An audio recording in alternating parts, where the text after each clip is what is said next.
Pernah tak terfikir, macam mana orang gajinya tak sampai RM2,000 pun boleh ada simpanan sampai 5 angka?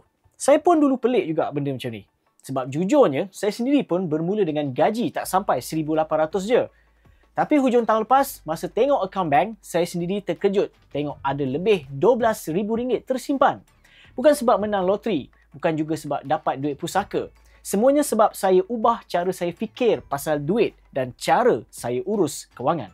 Jadi dalam video ini saya nak cerita dari awal, langkah demi langkah, macam mana saya mula daripada kosong, gaji kecil je, tapi akhirnya boleh juga capai simpanan 5 angka.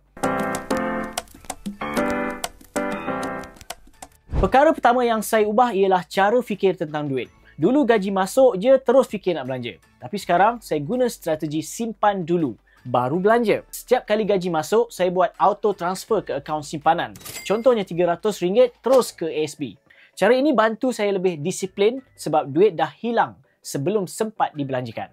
Satu lagi yang penting yang saya praktikkan ialah elak lifestyle inflation. Maksudnya, bila gaji naik sikit, saya tak terus tukar gaya hidup. Saya masih duduk rumah sewa biasa-biasa je.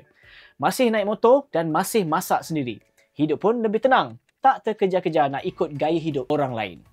Dari segi simpanan pula, saya tak buat benda rumit pun. Saya guna cara yang simple tapi sangat berkesan. Saya pecahkan duit gaji kepada 3 akaun yang berbeza supaya lebih teratur dan tak bercampur. Satu akaun untuk simpanan jangka panjang, satu akaun untuk kecemasan dan satu lagi untuk belanja harian. Contohnya, dari gaji RM1,500 saya akan simpan 10% iaitu RM150 dan bila gaji naik, jumlah simpanan pun naik.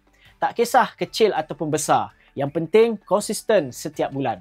Saya juga suka guna konsep micro saving. Contohnya kalau beli barang harga RM4.50, baki 50% itu saya akan terus masukkan ke akaun simpanan guna aplikasi seperti Money Lover ataupun Spendy. Satu lagi cara yang saya sangat suka ialah simpan dalam bentuk emas. Sebab bila duit tu duduk dalam akaun bank, tangan ni memang cepat gatal nak keluarkan. Tapi bila simpan dalam bentuk emas, saya lebih berhati-hati dan tak mudah nak guna.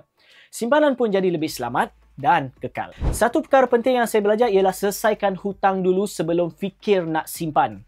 Saya guna cara yang paling mudah iaitu snowball method. Maksudnya saya fokus bayar hutang yang kecil dulu sampai habis, lepas tu guna duit yang sama untuk langsaikan hutang yang lebih besar.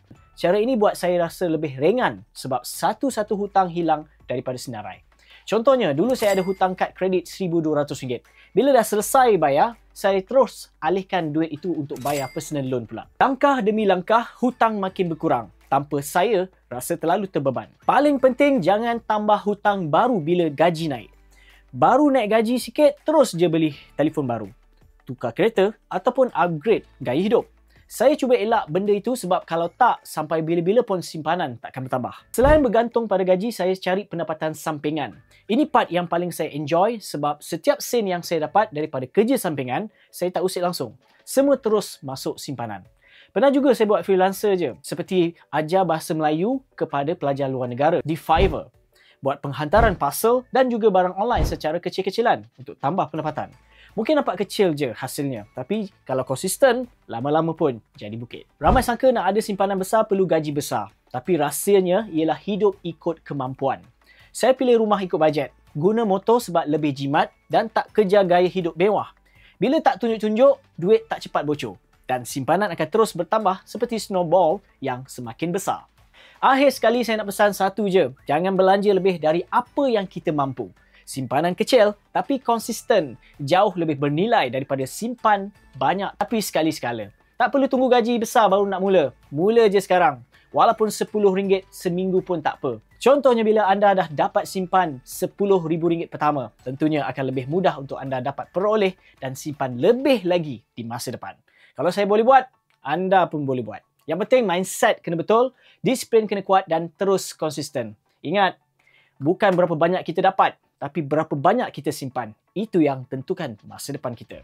Kalau ada pengalaman sendiri tentang cara urus gaji, kongsi dekat ruangan komen dan jangan lupa subscribe ke YouTube channel Direct Lending untuk lebih banyak tips kewangan santai dan info pinjaman.